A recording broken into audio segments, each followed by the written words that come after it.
Ready for more stories? Welcome to Reminiscing Our Highline History, a radio show presenting the memories of our community in the Highline area. Listen to a new episode every week, Monday and Tuesday, with your host, Roger Price, at 106.5 LP FM, South King County.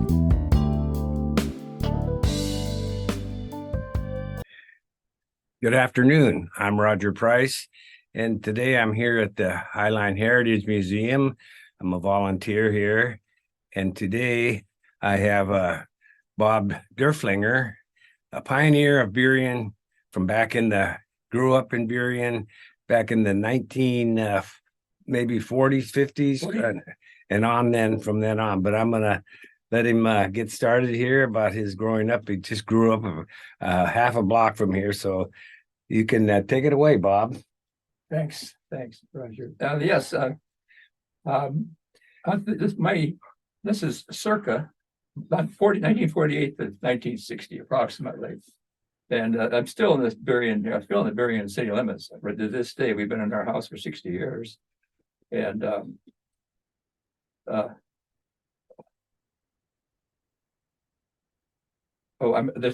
first story I'd like to talk about is way back in 1950. The Lake Burien froze over, and we had it never happened since. And I can remember it was about probably 20 degrees, minus 20 degrees. Anyway, my buddy Mike and I went down to the lake, of course, so we didn't have any ice skates.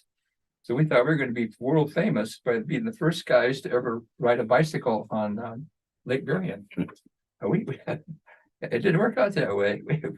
We found our arse on the ice quite often anyway, but we had fun. So yeah, anyway, and then the next thing I remember, so not dearly, but taking a bus from we used to have to go to parochial school we lived at Seahurst at the time. Also, we went back and forth from Seahurst to Burien. Anyway, we took a bus from Seahurst all the way to White Center, and it was an alligator. We called it the alligator buses. And I don't know if anybody's ever seen one that I'm talking to, or if I hope it's in some kind of a museum someplace. It was the ugliest, smelliest, noisiest, coldest bus in the world. And it was because the nose had a long nose on the front and just swiveled. That's what we call it, alligator. This swivel. It was really, really funny, but that's the one thing I really, really remember. And a lot of I remember there's a place like Playfield's gone now, and I think the dollar store's down there right now. In fact, down by that, it's east of the library in City Hall, and this was the Playhouse when Dick Eisman used to run the Playhouse down there.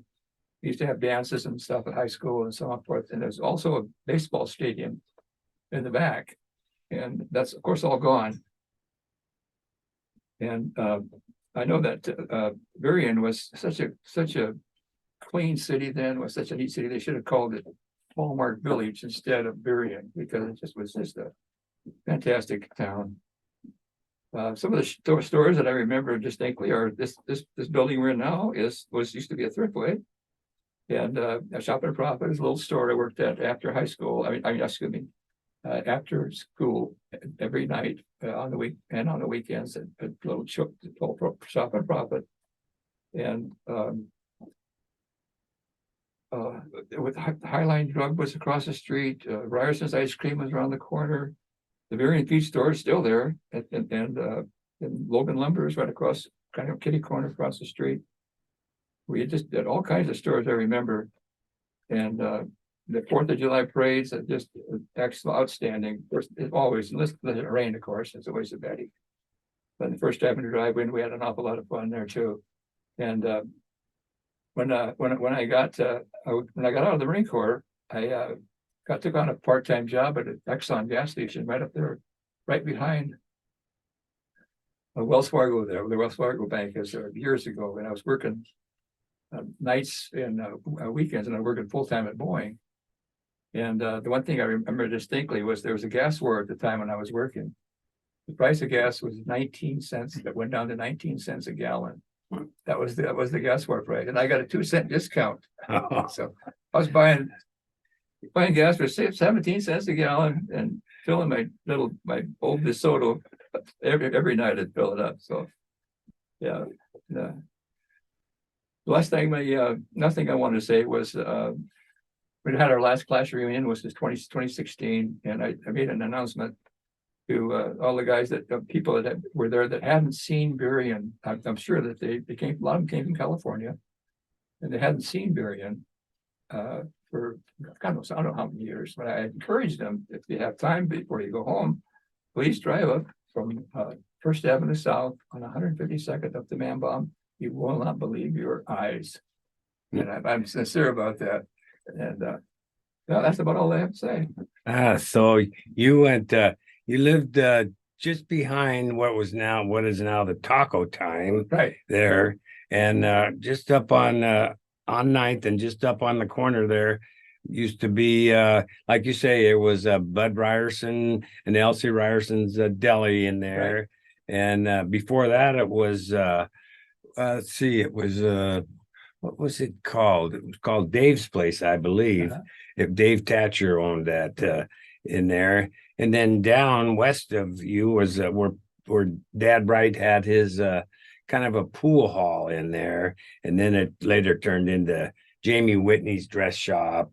And there was several little, I think Manola's had the barber shop down. Joe Manola. Down the street from you. In fact, his daughter just passed away. Oh, so. Yeah, it was my class, okay. Okay. And then, so you probably had also, you were working, you didn't work there, but you lived just a stone's throw away from the Den Theater. So you probably had a few stories about the Den Theater. Oh, I have one I remember. Oh, I remember that they played the movie The Thing.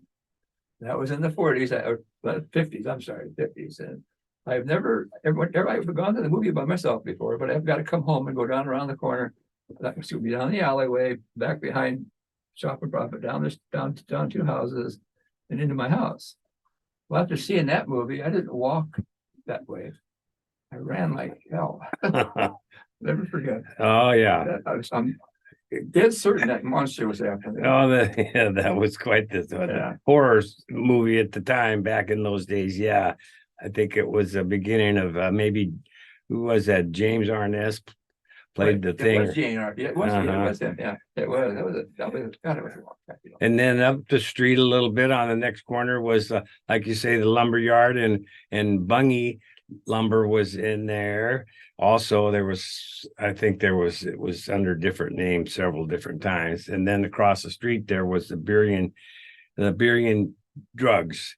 Right. So you probably and like you say, this was the grocery store here, and then it eventually turned into the Bartell store in this location here, right, where we're at today. But yeah, so and then you went on to high school and you went to Highline.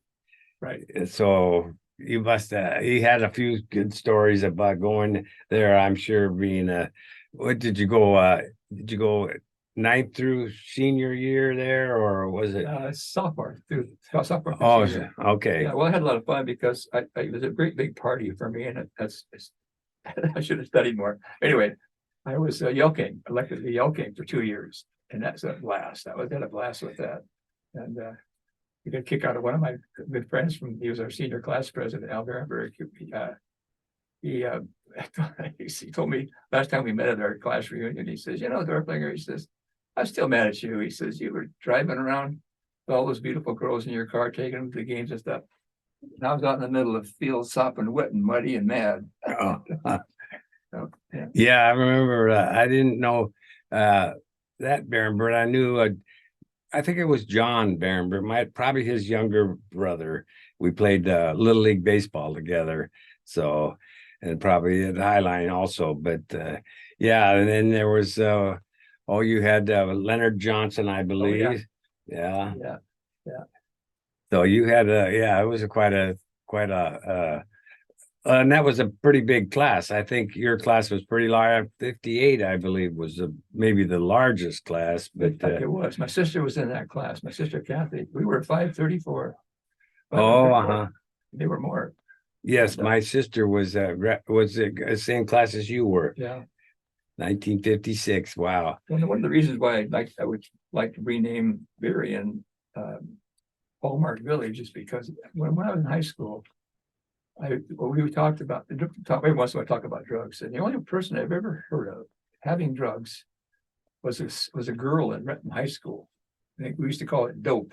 Uh-huh. And otherwise there was anyway, to my knowledge, there's not a drug in the school that I can think of. Yeah. Wow. Yeah.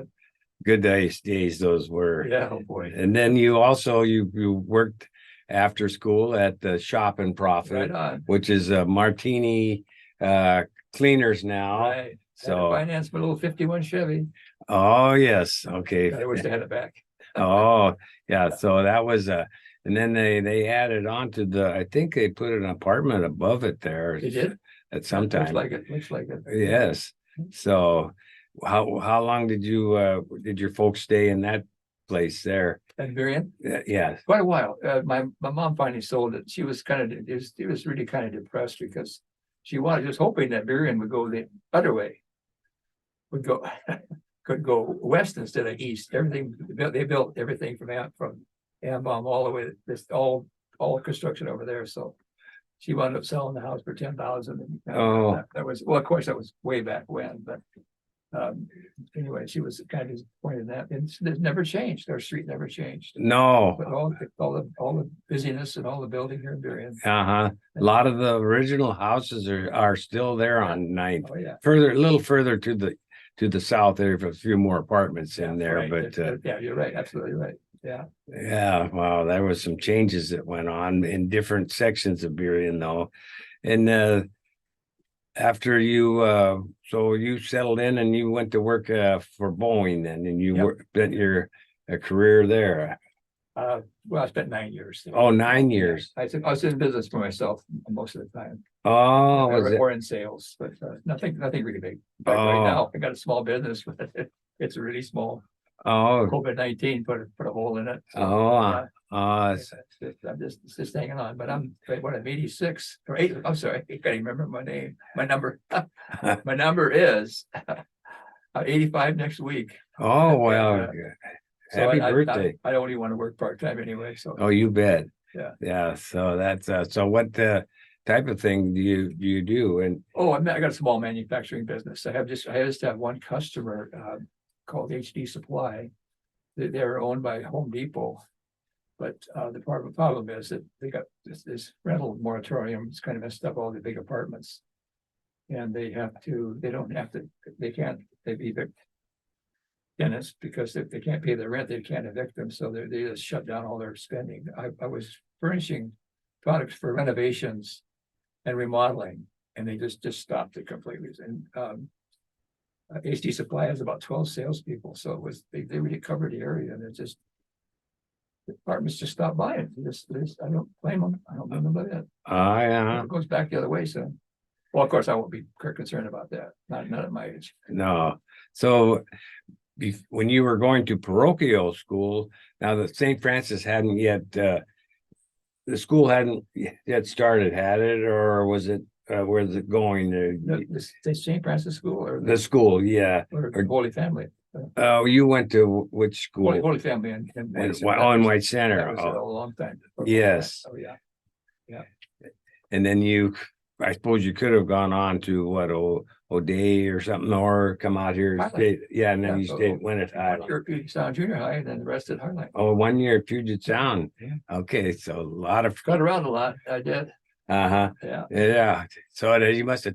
You must have had to walk to Puget Sound, or did you get a ride, or? Because that's a pretty healthy walk. Probably got on the bus. I can't remember. On the bus. Yeah. Well, that was they were riding back and forth to Holy Family in that. That bus, alligator bus. Well, yeah, but anyway, that only lasted a few months, I think, or a year at the most. So I went there for 7 years. Okay, yeah. And your sister went there too. Yeah, my whole family. That was a real deal for all of us going to parochial school. One year I didn't mention this. One year I went to Lake Berrien Elementary because Mom and Pop couldn't.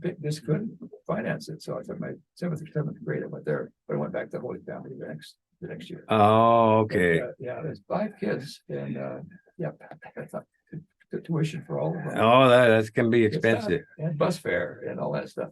Yeah, And it was and that was 10 years before Kennedy was built. So it was, yeah, they didn't have to be going downtown. That would be pricey too. Yeah. So you had what, 3 or 4 sisters or 2 sisters, 2 brothers. oh, 2 sisters and 2 brothers. Brothers, Okay. my brothers were really popular at school. They were very well known. They're big athletes. Oh, athletes. Okay. Richard was an all-stater football, and Don was, they were very well known. Oh, yes, they were older than you, or yeah. Yeah, they were. And your sisters were 2 years. Oh, I see. 2 years. Mom, I tried it pretty good. I want to mention something else. When I first walked in here the other day, I'd never been here before. I walked right up. I looked at a picture and I says, "It's my mom." The graduating class of 1928, which would have been their very first graduating class of Highline. Full 4 years, excuse me. There she is. And she didn't say much about herself ever. She went to the University of Washington. They used to call her last name was Slater, so then she'd play baseball. I got a picture of her playing baseball. And the girls used to call her Slippery Slate. And I found out long after she passed away, I don't know who found it. I think my daughter Jennifer found out that she was the captain of the volleyball team, the captain of the baseball team, and the captain of the basketball team. She never said a word. And she got a full education there. And another thing that really was funny about, she took her student teaching. She was really sacrificed. When she took her student teaching for a month there, she had to wear the same dress every day. Oh, You couldn't go to Goodwill. You couldn't go any place to buy a dress. You had enough money for lunch and bus fare to the school. She washed her dress every other day or whatever she did. She wore the same dress for 30 days in a row. That's how rich people were in those days. Oh boy, yeah. Well, your mother sounded like a humble person. Oh, yeah. That's pretty neat that she played all those different, softball or baseball so much. Yeah. And then we have her picture down in the gallery downstairs in the museum. I've never seen her look so good in that picture. Oh, she's a high school senior. Yeah. And she looks just beautiful. Class of 27. Yeah. Wow. Yeah, well, that's great. Yeah. And then I'm sure when you were we were talking about the Burien Parade, and 1958 there was the Burien Hydro Highlights Parade, and it extended. It came down Ambom from about 146, and it went behind 10th Avenue down here, and then it went straight down 152nd to the east, all the way to the Highline High School, and so that parade was a big parades were big deals back in those. I'm sure you did. 58, I was still in the Marines. Oh, you were in the Marines. Okay. Well, yeah, I was still in. But we had, I know they had like 8 of the unlimiteds, and I read where there was around 20 of the limiteds, the little smaller hydroplanes. So that took up a great deal of the parade right there. But it was a lot of people used to turn out for parades back at, and they still do now. But there was crowds that were 4 or 5 people deep back in those days. So it was a lot of fun. Yeah, well, I remember going to the races too. Staying overnight with no equipment or clothes, or what a miserable night that was. The next day you're just laying out in the sun, hot. All over the place. Down on Lake Washington. Yes, never again. Yeah, that was quite a thing to go down and even watch the time trials. Yeah. People used to turn out in droves for just the time trials. But yeah, they were good times. Yes. Well, gee, Bob, I mean, this was a good interview. I'm glad we got the chance to meet. Is there anything else you want to add that we might have? I just wish that more of my compadres were alive. Oh, Losing yeah. them right and left. Oh, yes. Yeah, Well, very few. that's the unfortunate Senior, part we of had, like I say, 534. The last class reunion we had 91 people, but only about half of them were grads. The rest of them were husband and wife. Oh, spouse, huh. I had a great time. Yeah, we've there was I sure appreciate it, and this will will maybe we'll get together again sometime, and if you have a few more stories you'd like to add at some later date, we'll sure do this. Gotcha. Well, okay, and Appreciate the opportunity. okay, right, great, thank you, Bob. Thank you.